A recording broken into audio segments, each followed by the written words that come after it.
Hey, everybody. Welcome to another How to Succeed podcast. This is the show that helps you get to the top and stay there. And we're talking about how to succeed at creating more playful adult learning. And we've got a paradox today. That's right. Two PhD professors. That joke is for those of you playing along at home.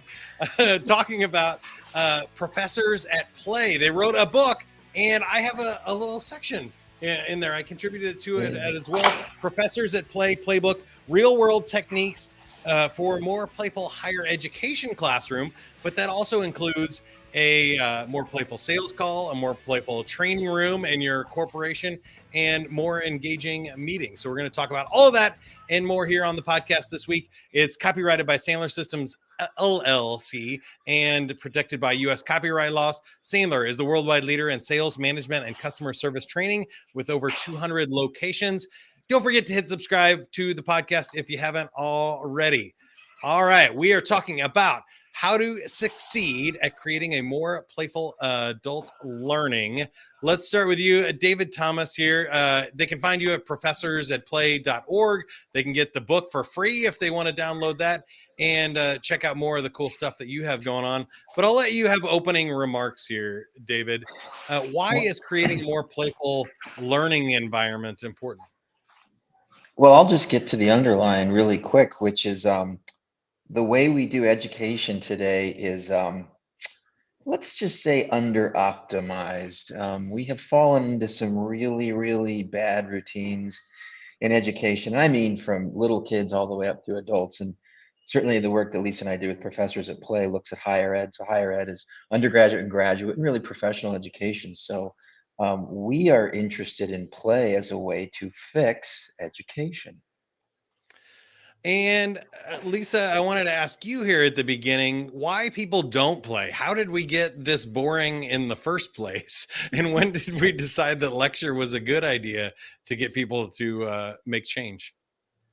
Well, I think in general, we're overly serious and take ourselves way too seriously, become not very playful, kind of rigid for a lot of reasons. But I think a lot of it is we have these social scripts and narratives that tell us play's childish, it's useless, it's a waste of time. And if you want to be a serious, successful adult, you better not play. You better work hard and, do all the things. So I think sometimes our social values and beliefs trick us into becoming rigid and forgetting about play, which is a big problem, I think. Yeah, I think it's interesting too, for me, just the stages of human growth and evolution. That 120 years ago, we needed humans to be machines and work in factories and do the same job over and over again. And we created the schools and educational system to get people to follow directions and to be good workers and machines and robots in a cog in the system. But especially in sales, but also in most of jobs now, we need people to be creative. We need them to create connections. We have robots and machines to do pattern work. We need people to think outside of the box or know when to break the rules. So, David, can you tell me a little bit more about that? What are the benefits of taking a playful approach here? Well, I mean, the benefits are immense. At the end of the day, I would say they probably fall into a couple of categories. And Lisa, being the mental health counselor of us, I'm an architectural theory and history professor. So you got me talking about mental health, which is crazy. But I know what the benefits of play are. They certainly start with social connection. Play is a way that humans, and certainly humans and animals, connect. We play together more often than not. That's kind of what play really infers. It is a way to encourage what we would think of as neuroplasticity. It's the ability to break out of those kind of routines, those easy routines, and become interested and curious about the world. And I think that there's also, and I mean, we know for a fact, there are very, very strong physiological benefits. I think Stuart Brown, the great play theorist, says the opposite of what is it? The opposite, Lisa? The opposite of depression is. The opposite of play is depression. Yeah, the opposite of play is depression. You can see. And the opposite of not having a good memory is not playing enough. I need to play some more, Mike. I think I'm struggling right here. Well, I tell you what, I got a great question for Lisa to follow up on that is what I think stress and burnout is a really common problem in every profession, but especially in sales where there's a lot of rejection. We equate it to like Major League Baseball and the batting average, right? If you're hitting 250 or above, you're an all-star in Major League Baseball. 300, you're Hall of Fame. That means you're losing 70% of the time. And that happens in sales, and that means people can get beat out and burn out a lot too. Tell us about the mental health aspects and the breaks of play and just why all that stress, or how do we avoid all that stress from rejection or just hard work? Well, I think a lot of it goes back to those social values where we think, well, I can't play because I have to make X amount of sales. I have to be professional. I have to be taken seriously. So we exclude play from our lives in our professional world. And then the job is stressful and it kind of beats us down. Without play, it's hard to mitigate some of that stress and burnout. And if you just look at the neuroscience of it, when we're stressed and we got a bunch of cortisol running in our body, of course, we're going to have breakdowns, mental health, behavioral stuff, physical stuff. So play actually is an antidote to that. But when we have these values that tell us don't play, we don't do it, and we get down into this hole. So I think we don't do ourselves a favor by not playing. But then when we play, it actually releases these really positive neurotransmitters in our brain that support neuroplasticity, like David was saying, so we can help people learn better, more on a deeper level. And those neurotransmitters support well-being and mental health. And so I just think we think of play as like, oh, when the work is done, we'll go to the bar on Friday or go on vacation, but it has to be more of a regular thing to get that benefit and to balance out that burnout and stress.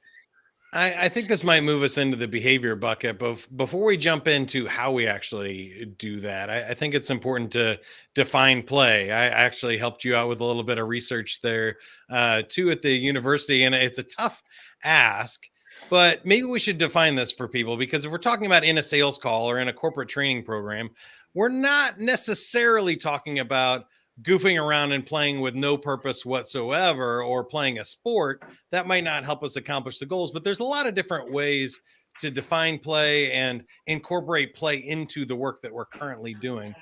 Lisa, can you tell us a little bit more about maybe your current definition of play and what we're talking about here? Yeah, I mean, there's so many definitions of play. There's a lot of disagreement about that also, but I think kind of at its core, there's these essential characteristics. So it's fun, it's enjoyable, it's self-chosen, self-guided. What are some other ones, David? Autotelic. Yeah, intrinsic. Intrinsically motivated. Like these are the Creates main a continuation desire Yeah. and release It's inhibitions. fun. It makes us, it lifts our mood and all that stuff. The way we think about it is not just those essential characteristics, but also a way of being and an outlook. And so play can be an activity that you do. It can be silly, but play can also be like playing with ideas, doing things in a different way, or an outlook that's flexible and playful. So yeah, I think being silly and doing fun childlike activities is important, but in a sales call, it could just be relying more on playing with ideas, doing things outside the box, being flexible in the way that we think about things. David, what would you add to that as far as the structure and stuff too? You mentioned you're an architect, so you're not necessarily playing with a building and seeing if it's going to fall down or not, but you're using it to create brainstorming opportunities or using it in structured ways to create gamification and other ideas there too. Yeah, well, but first of all, I'm not an architect. I'm an architectural theorist and historian. So I put my mouth where other people put their money. Don't let me design buildings, please. And that being said, buildings can be playful. I mean, there's all kinds of fun buildings. What I would say is to kind of move this towards something that's really, I think, tangible for a business person. And I want to give you the 5-hour lecture on the ambiguity of play, but I'm going to skip that. I'm going to say there really is a theoretical basis behind this. But what we really discover is when you think practically about, like, as a business person, what play is good for, it really stimulates creativity, innovation, motivation, and engagement. And if you look at the world we live in, those would be four values that are underdeployed in most businesses. Now, we don't have time to get into the mechanics of it, but play really does create a flexibility of mind, an energy of heart, a connection to others that really does allow you to become more creative, to innovate and deploy new concepts, to be motivated to do stuff, but also to engage in them. And I'm telling you, it's like, I don't know any business leader that has all the creativity, innovation, motivation, and engagement that they have, that they want. They don't. So we would say, hey, bring play to it. Now, our focus has been the classroom because that's where we live and work. But it's the same thing. What we see in our students is more creativity, more engagement, more motivation, more desire to actually get inside the content and do something with it. So no matter how you look at it, play is like this superpower that we have taught ourselves to be afraid of. And if you want to know why, blame the Pilgrims. It's all their fault. 500 years ago, it's blame the Pilgrims. That's right. That Puritan work ethic is a killer. Exactly. Okay, now I love this because at Sandler, our founder was very playful. He was always doing role plays and just jumping into it and making jokes and really challenging people. And he said, do it to them. Like experiential learning is really what it's all about. And he wrote a book, You Can't Teach a Kid to Ride a Bike at a Seminar, because he believed you can't learn how to sell by hearing somebody else talk about it. You're going to have to go out there and sell. You're going to have to practice. You're going to have to fail. He said that you have to learn how to fail to win. And I think failure is a great place to try and fail, right? You don't want to be playing with a client that's worth $1 million. You want to be playing in a classroom so that you get it right when you go in front of that $1 million deal. So can one of you, I'll let you decide who goes first on this one. Tell me about the different frameworks of incorporating a little bit of play into our classroom versus designing an entire experiential learning program. What are the differences and where would you recommend maybe people start? I think it really depends on the person, kind of where they're at now, what the context is, what they're trying to do. We have some people who we talk to that are not very playful and they don't do play in their teaching. And so they're going to want to start small, maybe with like icebreakers, because icebreakers have a really big part of the learning process when you involve play, because it creates connection and belonging and reduces fear and anxiety. So it's really important. People skip over icebreakers because they think it's dumb or childish, but that might be something, if people are like, oh, I don't know about play, start with those at a meeting or, in your groups. So I think maybe depending on comfort level a little bit. We have other faculty who design their entire course on Jurassic Park or, some other movie, and it's really in-depth and complex. So I think it depends on the stage of where people are at. But I don't know, David, what you have to add to that.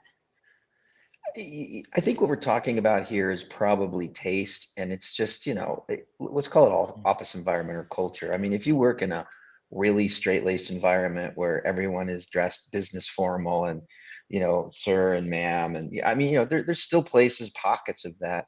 That may not be the right place to bust out a comedy sketch. What I would tell you, though, is especially looking at the younger workforce, people are really less interested in these kind of old formal structures, and they really do want more human connection. They do want more banter. They do want more play. Now, play may not look like bringing out jacks at your next, business closing, but it also doesn't necessarily mean the same thing, which is like we should not ever get out of that formal structure. And the reason we can't give you a straight answer is because it really comes down to taste. Because just look at play, right? Some people love roller coasters. Some people, that's torture. Some people like, sitting on the beach and drinking a margarita. That's vacation. Other people are like, I'd stab my eyes out. I want to be out on my mountain bike going 100 miles an hour down an alpine slope. And we don't have any issue with that in real life, right? We say, yeah, people play differently. And so there's a sensitivity to how you introduce play and kind of like not surprising people, probably, trying to develop a rapport with them, inviting them in. Again, our whole idea of play being centrally socially situated, play with, you can't just walk up to a stranger on the street and say, hey, let's play football. They're going to be like, you're a madman, right? But you can invite someone at work to say, hey, we're playing a game of flag football this weekend, come on over, and you probably would get a better reaction. So I think that you're going to have to navigate the taste that people have and kind of bringing them into the playful taste of whatever it is you want to do. How's that for an abstract sidestepping? I like that, but I am going to push you further because you have a ton of examples in your Professors at Play playbook. Are we at hundreds or are we at dozens? We're up there. Thousands of downloads of the book. And you can get it for free. Go to professorsatplay.org. I contributed one of my favorite games, though. So I was going to start our technique discussion here and talk about one of my favorite games, which is based off the UK game show Taskmaster. If you've never seen this, look up Taskmaster Potato Toss on YouTube, and it will get you hooked. You will take a YouTube dive for hours. But basically what the concept of the game is the teacher, the instructor, or the taskmaster creates some sort of challenge, but it's ambiguous. There's a lot of different ways you could do it. And so one easy example is wad up a piece of paper and throw it in a trash can from the furthest distance away, but you only get one try. So you as a team get 5 minutes to come up with it. And then we're going to go live and we're going to go to our teams. You can do this on Zoom or you can do it in a classroom and say, you get your one attempt now, set up your one attempt. And so some people might pick a bigger trash can. Some people might weight down their paper ball and get it wet or something. So it becomes a spit wad and they can shoot it farther. Or you might have somebody assist, or we had people virtually throw a virtual piece of paper back and forth from the screens from Denver to Kansas City to Paris, and then throw it in the trash can. And there's lots of different creative ways you can do that. And I'm thinking in our sales classrooms, you can create all kinds of challenges, right? How would you start a call, or how would you ask for budget in a sales call in the most creative way possible, or come up with the toughest objection to overcome in a sales call? And by giving them challenges like that, it starts creative out of the box thinking that way. So here's the hard one. I said I wasn't going to let you off the hook. So I'll start with Lisa. Do you have a favorite exercise or icebreaker, or out of all of the ones, and maybe specifically about soft skills and things for adults, anything in the book stand out to you? Soft skills. I mean, my favorite one, I don't know how it relates, and I'll give you some others though, is using children's books to be role plays or case studies and role plays. So in my profession, mental health counseling, we do a ton of case studies and applying theory and designing interventions and stuff. It gets really dry and boring because it's not novel anymore. Case studies are play in a sense, but it's boring because students do it in every class. So to make it more novel and playful, I read them a children's book called Giraffes Can't Dance. And then we turn Gerald, the giraffe, into the client and use real facts about giraffes as reasons why someone would seek counseling. So it's just more fun. They're still applying those skills. So I don't know if there's like role plays or case studies. One of the ones I think kind of you reminded me of in your example was David and I do this thing called the worst idea ever. And if we're having a hard time thinking of new ideas, novel ideas, David said to me, just think of the worst idea ever and do that. And so now we made it into like an intervention and technique. So we sit down and kind of have an idea of, like in your example, a sales call, the hardest, question someone would ask. And you think of the worst idea ever, the worst answers you could possibly give, the worst interventions, the worst teaching methods, like things that would get you fired or in jail or something like that. And then, but the point is, you're thinking so far outside of the box, you're no longer confined by the box. And so then you look at these really awful ideas, scale them back a little bit so you don't get fired, don't get thrown in jail. And all of a sudden you have things that are usable that you can work with. So that's one thing that we really like to do. I love wrong answers only. And especially when we're doing objection handling or a sales call stuff, sometimes they're surprisingly effective. So in Sandler, we have some techniques called negative reverse selling, which is like basically reverse psychology. And so sometimes by saying something people don't expect, it changes their mood, and it actually allows them to come back the other direction. So that's a great example. And I love the children's stories for role plays too. Sometimes when we're role playing selling our own stuff, we're in our own heads, or we think, oh, our buyer wouldn't say that. But if you role play, I don't know, selling porridge to little Miss Muffet or something, that's easier to get in the headscape of, and you don't have those reality constrictions. David, anything come to mind for you? Yeah, I mean, I love those ideas. I actually have a friend, he's a business consultant, and he likes to get executives to and challenge with the question is like, what decisions do you need to make to put yourself out of business in 5 years? He says it's always the most rich discussion of true problems in the organization, right? Because now it's fun rather than being threatening. And so I think the worst idea ever is a doorway to Wonderland. I'll give you a really simple technique though that I love this one because it's really simple. You can do it on Zoom or you can do it face to face, but whoever the leader of the meeting is picks one person per meeting and gives them a secret word. It doesn't matter what the word is. It could be zebra, it could be Constantinople. And that person who's been assigned, and everybody knows this game is being played, they're listening in the meeting, they're trying to identify the person and the word, right? And then, you can make it elaborate if you want. Like if you guess wrong, you lose points. But it's a way to kind of make people listen really intentful. Is Mike going to say some weird word? And as maybe Mike just said a weird word because Mike's a weird guy. Or maybe it's the word of the day. And if you move it around, then it kind of involves your introverts. It involves people to think, and it increases engagement. Reciprocal to that is really this underlying principle of Lisa and I are kind of opposed to icebreakers because it's sort of that one and done thing. So the first thing we always call icebreakers connection formers and say, do these things to connect people. And the second thing is we're really big on implementing any of your techniques as ongoing things. So I like the idea of doing a game like Hidden Word, but do it for months. Keep a leaderboard, whatever. It starts to become a part of the office culture and lore, but underlying, you're connecting people, you're increasing active listening. And while it's play, it's really applied towards a business outcome, which is having effective meetings.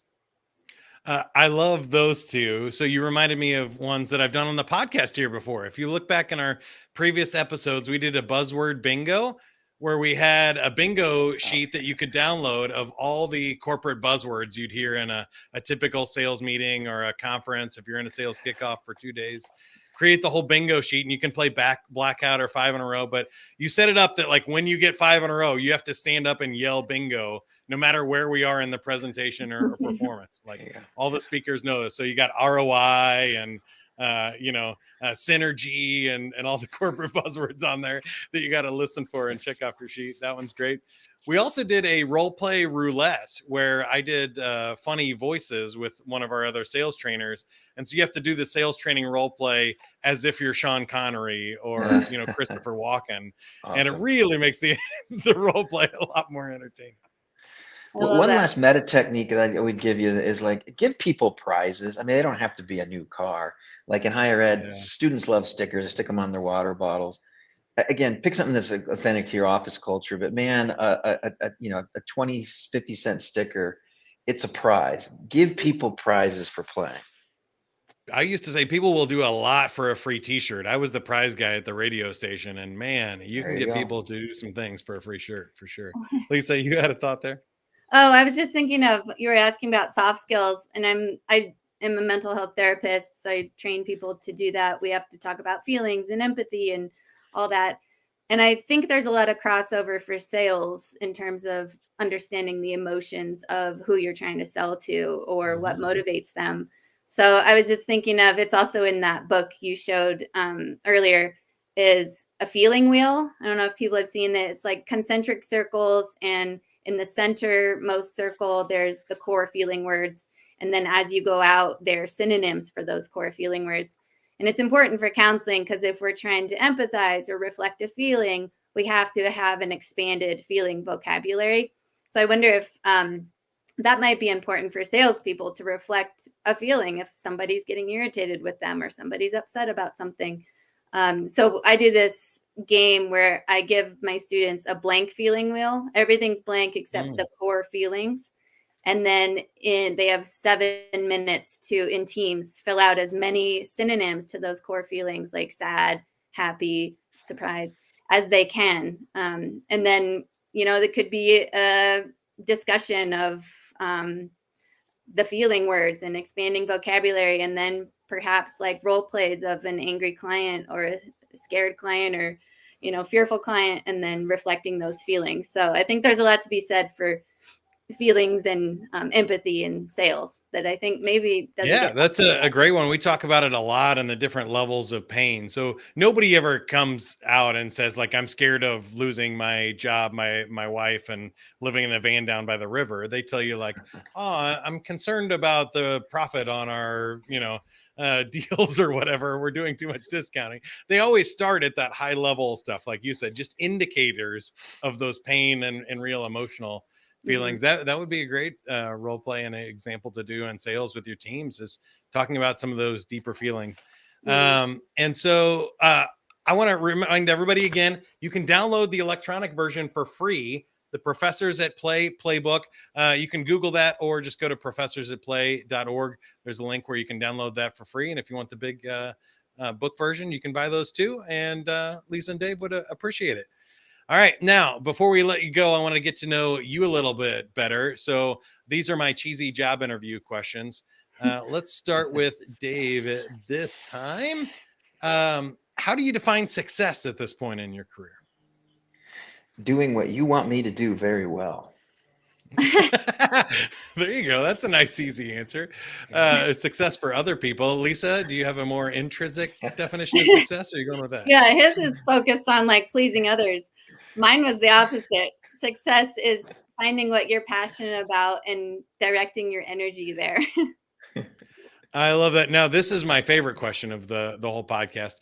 Do you have a failure you are most proud of, or a particularly hard lesson learned that you had to get over in order to be successful? Lisa, what do you think? I mean, I failed a lot at school. I'm not a very good student, which actually makes me a very good professor because I know the struggles students have. I was never a straight A student and never understood things the first time. So I experienced a ton of failure from 5 to, grad school. So I'd say that was probably the biggest one. Not very fun or playful, but. No, that's all right. I love those lessons too. David, what about you? Boy, I'd love to tell you the whole story, but I was right about a poor decision that cost about $20 million, and no one listened to me. And I learned something, Mike. Being right and 10 cents will get you a piece of gum. So for sure. I can see that as well. And I think that's similar to my story with higher education, which was funny, is my dad is a Sandler trainer. So I took sales training when I was a junior in high school. Oh, wow. But I learned I had to put wrong answers on business tests sometimes to get the right grade. You know what I mean? And sometimes you got to learn how to persuade people that you're right, rather than actually being right. Doesn't make that much of a difference. Absolutely. All right. Last one. I know you have a ton of quotes, but do you have a favorite quote, motto, or mantra, David? Oh, wow. I actually have a hat on it and it says, have fun. And so I think I'll stick with that. Short and sweet. Lisa? One of my favorite ones that I've been saying a lot is play is necessary for survival, but when you're trying to survive, play is the first thing you let go. So it's kind of the true paradox of play. Good reminder. There you go. And you wrapped it up for us, starting with the same joke I opened on. We had been talking with a paradox, Professors at Play. You can find them at professorsatplay.org. Download that book for free. Get the paperback if you want that as well. And they offer other consulting and things. If you're looking to make your training more playful, reach out to Lisa Forbes and David Thomas. Any other final thoughts before we wrap up?